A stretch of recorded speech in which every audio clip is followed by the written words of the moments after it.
Hello दोस्तों, मैं आपका दोस्त सतीश जिंदल आप सभी का आपके YouTube चैनल फिजिक्स का ज्ञान में हार्दिक स्वागत है।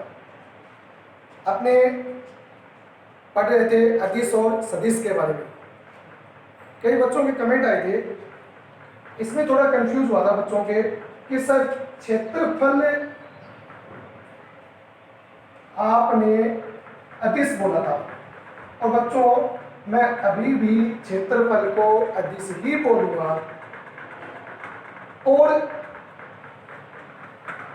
कह रहे थे कि हमने तो हमेशा क्षेत्रफल सदिश ही पढ़ा है क्षेत्रफल को, तो वो होता है पृष्ठीय क्षेत्रफल। पृष्ठीय क्षेत्रफल वो क्या होगा? सदिश होगा। वो क्या होगा? सदिश। क्षेत्रफल होता है अदिश और पृष्ठीय क्षेत्रफल होता है सदिश। अब कहोगे इनमें अंतर क्या होता है? तो एक सिंपल तरीके से समझना कि सदिश की परिभाषा को अपने और थोड़ा सा डीपली जाएं तो सदिश की परिभाषा ये आती है परिमाण प्लस दिशा, या फिर आती है स्थिति। परिमाण प्लस दिशा या क्या आती है? स्थिति। स्थिति आती है। स्थिति सबसे इंपॉर्टेंट शब्द है यहाँ पे। देखिए, अगर इसको छोटे से उदाहरण से समझाऊं तो आप ये समझना, एक वाटर पानी को समझो। एक बाकेट है, उसमें पानी है, और अगर हमें पानी का क्षेत्रफल बोल दें तो हम उसको क्या मानेंगे? अदिश मानेंगे। सीधा पानी का क्षेत्रफल बताओ तो उसको क्या मानेंगे? अदिश। और अगर मैं पानी में क्या कर दूं, पानी में बाकेट को थोड़ा टेढ़ा करता जाऊं, थोड़ा एंगल बनाता जाऊं उसमें थीटा कोण पे, तो उससे पानी क्या होता जाएगा? कम होता जाएगा। तो फिर वो अपने पास क्षेत्रफल क्या बन जाएगा? पृष्ठीय क्षेत्रफल बन जाएगा। और उसको किसके रूप में लेंगे? सदिश के रूप में। समझ में आई? एक वाटर सीधा वो तो अदिश, अगर उसको थोड़ा सा अपने थीटा कोण पे उसको घुमा रहे हैं पानी को, तो फिर वो क्या बन जाएगा? सदिश बन जाएगा। ये होता है क्षेत्रफल और पृष्ठीय क्षेत्रफल में अंतर। क्योंकि देखिए दिशा सदिश में क्या हो रही है? स्थिति चेंज हो रही है। पृष्ठ की अगर स्थिति चेंज होगी ना तब वो सदिश होगा। अगर क्षेत्रफल में अपने सीधा लेते हैं, क्षेत्रफल सीधा ये है कि समांतर चतुर्भुज का क्षेत्रफल निकालो, समांतर चतुर्भुज का क्षेत्रफल निकालो तो क्या होगा? ये अदिश के रूप में होगा। त्रिभुज का क्षेत्रफल निकालो तो भी क्या होगा? अदिश होगा। अगर वर्त का क्षेत्रफल निकालो तो भी क्या होगा? अदिश होगा। ठीक है ना? तो अपने को अगर किसी की स्थिति चेंज करती जाए ना तब वो क्या होता है? पृष्ठीय क्षेत्रफल। और आपको पता है स्थिति कहां पे चेंज करते हैं? जैसे कि अपने पास ये पृष्ठ है, इस पृष्ठ से क्या हो रहा है? विद्युत क्षेत्र रेखाएं गुजर रही है। जब इससे विद्युत क्षेत्र रेखाएं गुजरेगी, मान लीजिए 1 2 3 4 5 6, तो यहां से कितनी गुजरेगी? 1 2 3 4 5 और 6। अगर ये इस विद्युत क्षेत्र के क्या हो? लंबवत हो। और अगर मैं इसको थीटा कोण पे ऐसे कर दूं, थोड़ा सा घुमा दिया है, अगर इसको ऐसे कर दिया मैंने, थीटा कोण पे घुमा दिया, तो बताइए, अब बताइए ये वाली जगह जाएगी क्या? नहीं गुजरेगी। केवल 2 3 4 5 और कितनी जाएगी? 6। तो अब इस बार कितनी जा रही है? केवल 5 रेखाएं ही जा रही। और थीटा कोण पे कर दिया तो फिर कम होती जाएगी। तो इसमें स्थिति चेंज हो गई है, और जब स्थिति चेंज होगी तो वो क्या होगा? पृष्ठीय क्षेत्रफल। देखिए इसमें स्थिति नहीं 6, और इसको थोड़ा सा मैं टेढ़ा करता गया, इसको थीटा कोण पे घुमाता गया, और जब भी इसको थीटा कोण पे घुमाता जाऊंगा तो आपको पता है कि इससे विद्युत क्षेत्र रेखाओं के गुजरने की संख्या क्या हो जाएगी? कम हो जाएगी। तो स्थिति चेंज होने से वो क्या बन जाएगा? सदिश बन जाएगा। समझ में आ रही बात? तो सदिश और अदिश में थोड़ा सा अंतर है ना कि वो स्थिति पर भी निर्भर करता है। ये अपने पास पॉइंट है। आइए अब अपने पढ़ते हैं, अपने पॉइंट को और आगे स्टार्ट करते हैं। हमने अभी तक पढ़ा था अदिश और सदिश के बारे में। आज हम पढ़ेंगे सदिशों का योग। इसको थोड़ा स्पीड से बताता हूं क्योंकि इतना ज्यादा पूछा नहीं जाएगा अपने को। सदिशों का योग सबसे पहले आता है त्रिभुज का नियम। किसका आता है? त्रिभुज का नियम। त्रिभुज का नियम सबसे पहले आता है। सदिशों के योग का त्रिभुज का नियम। तो इसमें क्या बोलते हैं? ए वेक्टर और बी वेक्टर, और इन दोनों सदिशों को क्रमागत सदिश बोलते हैं। ये सदिश की क्या होती है? पूंछ होती है, और ये इसकी क्या होती है? शीर्ष होता है। ये हेड होता है, ये टेल होता है। जब हेड और टेल आपस में मिले होते हैं तो वो क्या कहलाता है, क्रमागत सदिश कहलाता है। ए वेक्टर और बी वेक्टर दो क्रमागत सदिश है, तो तीसरी भुजा जो तीसरा सदिश होगा वो इनके विपरीत सदिश के रूप में, क्रमागत नहीं हो, विपरीत, हेड से हेड मिल जाए, टेल से टेल मिल जाए, तो वो सदिश क्या होगा, क्रमागत, वो क्या होगा, विपरीत सदिश। या अपने पास ए वेक्टर और बी वेक्टर तो क्या है, क्रमागत सदिश, और ये इसके क्या आ गया, विपरीत सदिश। इसलिए जो अपने बोल रहे हैं आर वेक्टर बराबर क्या होगा, ए वेक्टर प्लस क्या होगा, बी वेक्टर। दो क्रमागत सदिशों का योग तीसरी विपरीत भुजा के योग, विपरीत भुजा के क्या होता है, बराबर होता है। दो क्रमागत सदिशों का योग विपरीत सदिश की भुजा के क्या होगा, बराबर होगा। अर्थात आर वेक्टर बराबर क्या होगा, ए वेक्टर प्लस क्या होगा, बी वेक्टर। ये हो गया त्रिभुज का नियम। दूसरा आता है बहुभुज का नियम। बहुभुज का नियम, बहुभुज का नियम क्या होता है, अपने पास बहुत सारी भुजाएं इस प्रकार से, A vector, B vector, C vector, D vector, E vector. अब देखिए ये सारे के सारे सदिश क्या है, क्रमागत सदिश, हेड टेल मिल गया सभी के, ये क्रमागत सदिश है। इस बहुभुज को बंद करने के लिए, इस बहुभुज को क्या करना है, अपने को बंद करना है, और बंद करने के लिए एक विपरीत सदिश लगा होगा। क्या लगा होगा, विपरीत सदिश। ये विपरीत सदिश किसके बराबर होगा कि आर वेक्टर का मान होगा A vector plus B vector plus C vector plus D vector plus E vector के बराबर होगा। बहुभुज का नियम क्या होता है, यदि बहुभुज में क्रमागत सदिशों का योग, क्रमागत सदिशों का योग बंद करने वाली भुजा के विपरीत सदिश के बराबर होगा। क्रमागत भुजाओं का योग विपरीत सदिश के बराबर होगा। समझ में आई बात क्या, ये क्रमागत सदिश है तो इनका योग इस विपरीत भुजा के बराबर होगा, सदिश के बराबर होगा। ठीक है, ये है दूसरा पॉइंट, कौन सा, बहुभुज का नियम। अब आता है अपने पास तीसरा पॉइंट, और तीसरा पॉइंट कौन सा है, समांतर चतुर्भुज का नियम। समांतर चतुर्भुज का नियम देखिए किस प्रकार से होगा।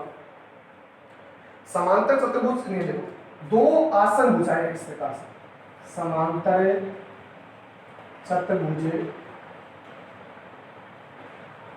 का नियम क्या है, ये दो आसन भुजाएं अपने पास और इनके मध्य कोई कोण बन रहा है थीटा। दो आसन भुजाओं जो सदिशों के रूप में निरूपित करें, ए वेक्टर और बी वेक्टर, तो इसमें जो ये विपरीत सदिश निकले, ये एक समांतर चतुर्भुज का विकिरण जो है, ये समांतर चतुर्भुज का विकिरण किसके बराबर होगा, इन दोनों सदिशों के योग के बराबर होगा। क्या बोला इसकी, यदि समांतर चतुर्भुज की दो आसन भुजाओं को सदिशों के रूप में निरूपित करें, यदि समांतर चतुर्भुज की दो आसन भुजाओं को सदिशों के रूप में निरूपित करें तो इनसे निकलने वाला, इनके प्रतिच्छेदन बिंदु से निकलने वाला या इनके कटान बिंदु से निकलने वाला विकिरण इन दोनों सदिशों के योग के बराबर होता है। कि ए वेक्टर प्लस बी वेक्टर बराबर किसके होगा, आर वेक्टर, कि दोनों आसन भुजाओं के योग के बराबर होगा। कौन सा, इसका विकिरण। आर वेक्टर बराबर क्या होगा, A vector plus B vector. R vector को बोलते हैं परिणामी सदिश। क्या बोलते हैं, परिणामी सदिश। और अगर हमें इस परिणामी सदिश का क्या निकालना हो, परिमाण निकालना हो, इस परिणामी सदिश का क्या निकालना हो, परिमाण निकालना हो, तो आर वेक्टर का मोड, या इसको सीधे लिख सकते हैं आर बराबर क्या होगा, root A square plus B square plus 2ab cos theta. ये अपने पास उत्तर होगा कि आर बराबर क्या होगा, root A square plus B square plus 2ab cos theta. और यदि थीटा का मान 90 हो, थीटा का मान क्या हो 90, तो अपने पास आर बराबर क्या होगा, ए स्क्वायर प्लस बी स्क्वायर। क्यों, क्योंकि कोस 90 0, तो 0 को 2ab से गुणा करेंगे तो a square plus b square. इसीलिए अगर अपने पास a वेक्टर बराबर 2ik plus 3jk plus 4kk, तो आपको पता है i cap j k k, I cap x x की दिशा में, जे कैप वाई एक्स की दिशा में और के कैप जेड एक्स की दिशा में। पता ना ये एक्स एक्स की दिशा में, ये वाई एक्स की दिशा में, ये जेड एक्स की दिशा में। तो अगर हमें इसका परिमाण ज्ञात करना हो तो एक्स वाई जेड एक दूसरे की क्या होते हैं, लंबवत। तो इनके गुणांक आई का गुणांक का स्क्वायर प्लस जे का गुणांक की स्क्वायर प्लस के गुणांक का स्क्वायर से अपने काम कर लेंगे। अगर हमें ए वेक्टर का परिमाण निकालना तो ए वेक्टर का परिमाण कैसे निकल जाएगा, रूट आई का गुणांक कितना है 2 की स्क्वायर, जे का गुणांक कितना है 3 की स्क्वायर, के का गुणांक कितना है 4 की स्क्वायर, कितना हो जाएगा 4 + 9 + 16 कितना हो जाएगा 29, रूट 29 इसका आंसर होगा। समझ में आई मेरी बात? ये है समांतर चतुर्भुज का नियम। अब अपने पढ़ेंगे सदिशों का व्यवकलन। क्या पढ़ेंगे, सदिशों का व्यवकलन। व्यवकलन का मतलब होता है घटाव, व्यवकलन, व्यवकलन का मतलब होता है घटाव। और घटाव तो बिल्कुल सिंपल, ए वेक्टर है और इस प्रकार से बी वेक्टर है, और अगर मैं ए वेक्टर और उतनी ही लंबाई का बी वेक्टर, जितनी इसकी लंबाई है इसकी इतनी लंबाई है, पर दिशा विपरीत कर दी, और दिशा विपरीत करने पे मेरे पास क्या बन जाएगा -b वेक्टर। और अगर ये इसका विपरीत सदिश बोल दूं तो त्रिभुज का नियम मिल जाएगा। क्या होगा, आर वेक्टर बराबर क्या होगा, A vector plus minus B vector. तो ए वेक्टर प्लस माइनस क्या हो गया -b वेक्टर, तो आर वेक्टर बराबर क्या होगा, A vector minus B vector. ये क्या बन जाएगा, सदिशों का व्यवकलन। सदिशों का व्यवकलन देखो, ए वेक्टर और ये बी वेक्टर, और इसको मैंने विपरीत सदिश में दे दिया तो -b वेक्टर। तो इन दोनों का योग, ए वेक्टर प्लस -b वेक्टर का योग क्या कहलाएगा, आर वेक्टर, और आर वेक्टर बराबर क्या होगा, A vector minus B vector.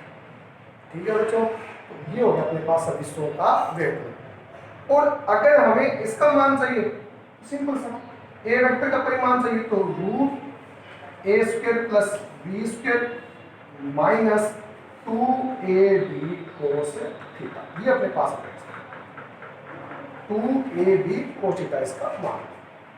ठीक है, ये हो गया अपने पास आर वेक्टर का परिमाण, ए vector minus B vector.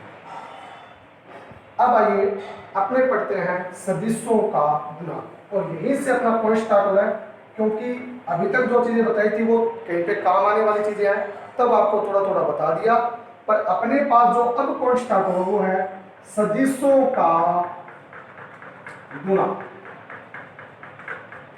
Product of vector, product of vector. इसमें अपने सबसे पहले करेंगे दो सदिशों के लिए। किसके लिए, दो सदिशों के लिए। फिर हम करेंगे 3 सदिशों के लिए। पहले हम करेंगे 2 सदिशों के लिए और दूसरा काम हम करेंगे 3 सदिशों के लिए।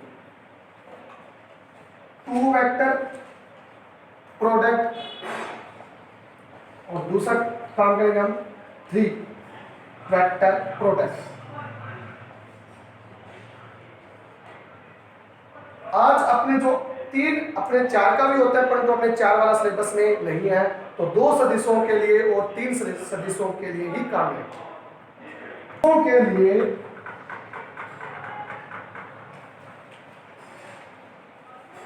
गुणनफल 2 प्रकार से होता है। 2 सदिशों के लिए गुणनफल 2 प्रकार से होगा।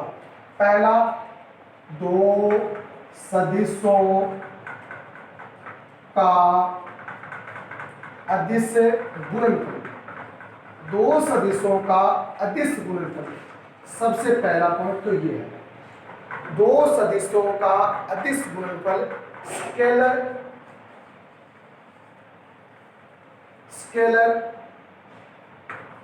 प्रोडक्ट, स्केलर प्रोडक्ट बोल दीजिए, या सबसे ज्यादा नाम आता है डॉट प्रोडक्ट। क्या नाम आता है, डॉट प्रोडक्ट। 2 सदिशों का अदिश गुणनफल या तो डॉट प्रोडक्ट या फिर स्केलर प्रोडक्ट। अदिश का दूसरा नाम आ सकता है, अदिश गुणनफल को बोल सकते हैं बिंदु गुणनफल। क्या बोल सकते हैं? बिंदु गुणनफल भी बोल सकते हैं। दो सदिशों का अदिश गुणनफल या बिंदु गुणनफल या डॉट प्रोडक्ट या स्केलर प्रोडक्ट। देखिए कैसे होता है इसको। सबसे पहले इसका सूत्र, ये ए वेक्टर है और ये बी वेक्टर, दो सदिश ले लिए, ए वेक्टर और बी वेक्टर, और इनके बीच में गुणा कौन सा करना है? कौन सा करना है? अदिश। और अदिश के लिए अपने क्या बोलते हैं? डॉट। डॉट प्रोडक्ट, तो A vector dot B vector, ये डॉट ही किसको दर्शाता है? अदिश गुणनफल को दर्शाता है। ये डॉट किसको दर्शाता है? अदिश गुणनफल को दर्शाता है। और इसका फॉर्मूला क्या होगा? A vector dot B vector का क्या होता है? ए वेक्टर का मोड, ए वेक्टर का मोड, बी वेक्टर का मोड और कोस थीटा। ए वेक्टर का मोड, बी वेक्टर का मोड, कोस थीटा। थीटा क्या होगा? जैसे ये ए वेक्टर है और ये बी वेक्टर है, तो इनके बीच का जो एंगल होता है वो होता है थीटा। ए वेक्टर का मोड ए लिख सकता हूं, बी वेक्टर का मोड बी, और क्या बन जाएगा? Cos theta. तो A vector dot B vector का सूत्र क्या बन जाएगा? A B cos theta. तो A vector dot B vector का क्या बन जाएगा? A B cos theta. ठीक है बच्चों, तो अपने पास दो सदिशों का अदिश गुणनफल क्या होता है? A vector dot B vector बराबर क्या हो गया? A B cos theta. और इससे अपने पास जो राशि प्राप्त होगी वो राशि प्राप्त होगी अदिश प्राप्त होगी। अदिश प्राप्त होने का मतलब क्या हो गया? केवल हमें क्या मिलेगा? परिमाण मिलेगा। केवल हमें क्या मिलेगा? परिमाण ही मिलेगा। परिमाण के अलावा कुछ नहीं मिलेगा, परिमाण ही मिलेगा, कोई दिशा प्राप्त नहीं होगी। अब दो सदिशों के अदिश गुणनफल में अपने कुछ महत्वपूर्ण पॉइंट कर लेते हैं, कुछ गुणधर्म कर लेते हैं। सबसे पहला गुणधर्म देखिए, अदिश गुणनफल के लिए अपने कुछ गुणधर्म कर लेते हैं। पहला गुणधर्म, अदिश गुणनफल क्रम विनिमयता नियम का पालन करते हैं। अदिश गुणनफल क्रम विनिमयता नियम का क्या करते हैं? पालन। क्रम विनिमयता का मतलब हो गया ए वेक्टर डॉट बी वेक्टर बराबर बी वेक्टर डॉट क्या हो गया? ए vector. A vector dot B vector बराबर क्या हो गया? बी वेक्टर डॉट क्या हो गया? ए वेक्टर। इसका मतलब क्या? 2 को 3 से मल्टीप्लाई करो या 3 को 2 से मल्टीप्लाई करो, अपने पास हमेशा क्या आएगा? 6 आएगा। इसका मान और इसका मान हमेशा क्या होगा? बराबर। अगर आपने इनके दोनों की स्थिति चेंज कर दी, ए की जगह बी, बी की जगह ए कर दिया, तो भी इसके मान में कोई अंतर नहीं होगा। दूसरा, दो सदिशों का अदिश गुणनफल, मतलब कि अदिश गुणनफल वितरणकारी होते हैं। वितरणकारी नियम का या डिस्ट्रीब्यूटिव नियम का पालन करते हैं। वितरणकारी का मतलब क्या होगा? वितरण करते हैं कैसे? A vector dot B vector plus C vector, A vector dot B vector plus C vector. तो क्या हो जाएगा इसके अंदर? A vector dot B vector, A का बी से multiply plus A vector dot C vector. ध्यान रखो, ए को बी से फिर ए को सी से, निशान किसमें? बीच में प्लस कर दिए प्लस। ए को बी से, बी ए को सी से, और निशान किसका जाएगा? प्लस। ये होता है वितरणकारी नियम। तो तीसरा पॉइंट अपने पास है, तीसरा पॉइंट ध्यान से समझना। अगर दो सदिश परस्पर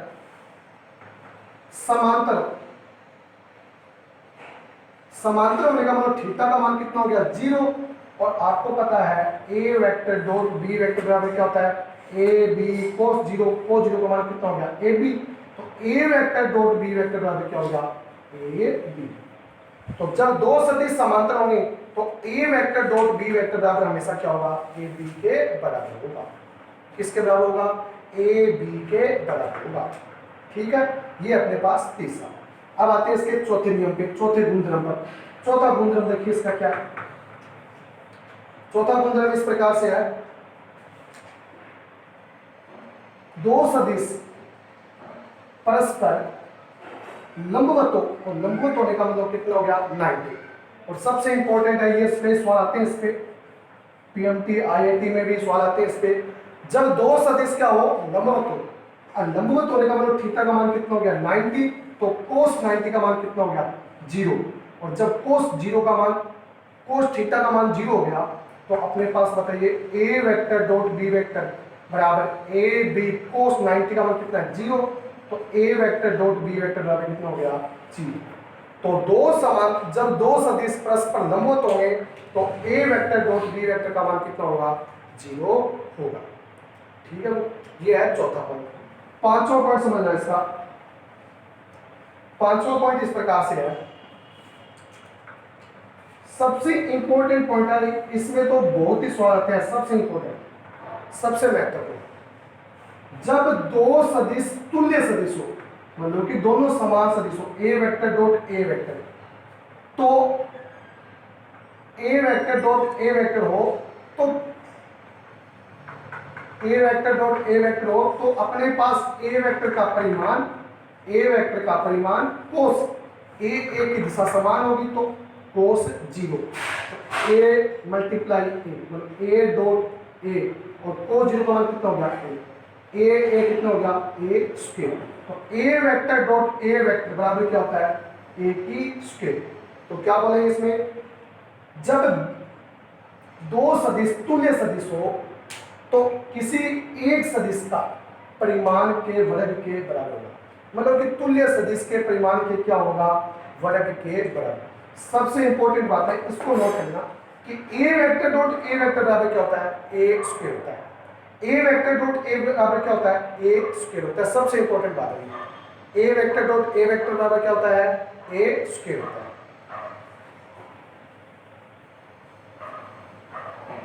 एकांक सदिशों का अदिश गुणनफल, एकांक सदिशों का अदिश गुणनफल क्या होगा। एकांक सदिश कौन कौन से होते हैं बच्चों, आई केप जे केप के। अगर आई का आई से मल्टीप्लाई करूं, जे का जे से मल्टीप्लाई करूं, और के का के से मल्टीप्लाई करूं, तो क्या आंसर आएगा। दूसरा, आई का जे से, जे का के से, और के का आई से करूं, तो क्या आंसर आएगा। पहली बात, आई तुल्य सदिश है, आई तुल्य सदिश है, तो हमें पता है आई केप का परिमाण की क्या होगी स्क्वायर। अभी देखिए हमें क्या था, ए वेक्टर डॉट ए वेक्टर बराबर क्या होता है ए स्क्वायर। इसी प्रकार से आई डॉट आई केप का परिमाण का मान क्या होगा आई केप का परिमाण का वर्ग। आई केप का परिमाण, एकांक सदिश का परिमाण कितना होता है 1, और 1 की स्क्वायर कितना हो गया 1। अरे सीधी सी बात है, जब तुल्य सदिश होंगे एकांक सदिश, जब एकांक तुल्य सदिश होंगे तो हमेशा मान कितना होगा 1। जब एकांक तुल्य सदिश होंगे तो हमेशा मान कितना होगा 1। अगर आई और जे हो गई तो इसका मान कितना होगा 0, क्योंकि आई एक्स दिशा, जे वाई एक्स दिशा, और दोनों लंबवत है, तो कोस 90 का मान कितना हो गया 0। और आपको पता है लंबवत के लिए हमेशा कितना होता है 0 होता है।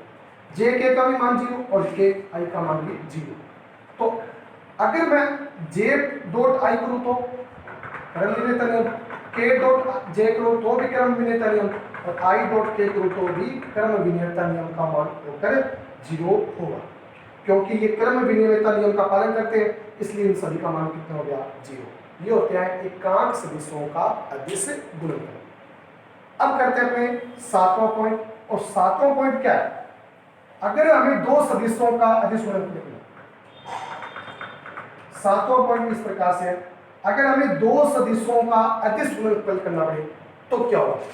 दो सदिशों का अदिश गुणनफल देखो, ए वेक्टर बराबर a1 i cap, a2 j cap, a3 k cap, b vector बराबर b1 i cap, b2 j cap, b3 k cap, और a वेक्टर डॉट क्या करना हो b वेक्टर। तो देखिए a1 i cap plus a2 j cap plus a3 k cap dot b1 i cap plus b2 j cap plus b3 के। ठीक है, अब देखिए अगर हमें इन दोनों का अतिश गुणनफल करना पड़े तो इसका अंशुशेरी होगा आई का आई से गुणा, मतलब आई का गुणा किया यहाँ पे आई कैप का a1 और यहाँ पे आई b1, a1 b1 प्लस फिर j का j से a2 b2 फिर k का k से a3 b3, ये इसका अंश होगा। अगर दो सदिश दिए हो और अगर उनका अतिश गुणनफल निकालना हो तो कैसे निकालेंगे, i का i से गुणा, j का j से गुणा, k का k से गुणा, और सभी क्या हो जाते हैं, 0 हो जाते हैं। इसके लिए हमने नहीं लिखे, तो बताइए अपने पास a vector dot b vector बराबर क्या होगा, a1 b1 plus a2 b2 plus a3 b3, मतलब i का i से गुणा, j का j से गुणा, k का k से गुणा, बस इतना ही काम करना है। इससे देखिए एक सवाल करते हैं अपने, और सवाल इस प्रकार से है, देखो सवाल इस प्रकार से अपने पास कि a वेक्टर बराबर 2i के माइनस k के j के प्लस k के, b वेक्टर बराबर j माइनस k, तो बताइए a vector dot b vector क्या होगा, a vector dot b vector का मान क्या होगा, i का i से गुणा, यहाँ पे i का मान कितना है 2, गुणांक बोलो ठीक है ना, यहाँ पे i है क्या नहीं, तो मल्टीप्लाई g प्लस j का j से, यहाँ पे j कितना है -1 और यहाँ पे j कितना है 1 प्लस k1, k का मान -1, करते हैं उसको सोल्व, 0 -1 कितना हो गया -2, तो a vector dot b vector का मान कितना हो जाएगा -2 हो जाएगा। ठीक है बच्चों, तो ये अपने पास इसका सवाल। एक सवाल और बताऊं जो किताब में दिया हुआ है कि योग व अंतर परस्पर लंबवत है, तो सिद्ध कीजिए कि सदिशों के परिमाण बराबर है। दो सदिशों के योग व अंतर परस्पर लंबवत है, तो सिद्ध करो कि सदिशों के परिमाण बराबर है। देखिए एक सवाल दिया है किताब में कि दो सदिशों के योग, अपने मान लेते हैं दो सदिशों के योग इस प्रकार से है, एक सदिश a वेक्टर दूसरा सदिश b वेक्टर, अगर इनका योग करूं तो a vector plus b vector, और अगर इनका मैं घटाव करूं तो अंतर बोलूं तो a vector dot b vector. यदि दो सदिश परस्पर क्या हो लंबवत है, लंबवत होंगे तो डॉट के 0 हो जाएगा, सीधी सी बात है। अगर हमें ये दोनों सदिश परस्पर क्या हो, ये मान लो कि ये है p वेक्टर और ये क्या होगा q वेक्टर और बीच में डॉट, तो p vector dot q vector, और आपको पता है परस्पर जब लंबवत होगा तभी तो 0 होगा ये, तो p vector dot q vector का मान निकालना है, तो हमें क्या करना पड़ेगा, जब कोई दो सदिश परस्पर लंबवत होते हैं तो उनका मान कितना हो जाता है 0 होता है, ये बिल्कुल 0 वाला काम करता है। अब इनका आपस में मल्टीप्लाई कर दो, a वेक्टर का a वेक्टर के साथ, या सीधे देखो a वेक्टर का a वेक्टर के साथ, तो a vector dot a vector dot a vector, फिर a वेक्टर का b वेक्टर के साथ तो minus a vector b vector dot, फिर इसका plus b vector dot a vector, फिर minus b vector dot b vector बराबर 0। ये दोनों समान है, a b a क्रम निरंतरता नियम का पालन करते हैं तो आपस में cancel, a vector dot a vector तुल्य सदिश है, तो a square minus b square बराबर 0, a स्क्वायर बराबर क्या हो गया b स्क्वायर, तो a बराबर क्या हो गया b। ये लीजिए परिमाण क्या होते हैं बराबर, a का परिमाण और b वेक्टर का परिमाण क्या है बराबर, तो यही हमें सिद्ध करना था। नीचे लिख सकते हो इतिसिद्धम, अर्थात दो जब सदिश परस्पर समान योग और उनका क्या हो अंतर लंबवत हो, तो हमेशा दोनों सदिश क्या होंगे परस्पर लंबवत होंगे। ठीक है बच्चों, तो आज हमने समझा है अदिश गुणनफल, और कल हम करेंगे सदिश गुणनफल। इस वीडियो को अधिक से अधिक शेयर करो ताकि बीएससी के स्टूडेंटों के लिए सबसे महत्वपूर्ण ये वीडियो रह सके, और पूरी आपको बुक करवा दूंगा बच्चों, तो आप थोड़ा सा इसको वीडियो को आप देखिए, नोट्स बनाइए और इस वीडियो को अधिक से अधिक शेयर कीजिए। धन्यवाद, आज के लिए बस इतना ही।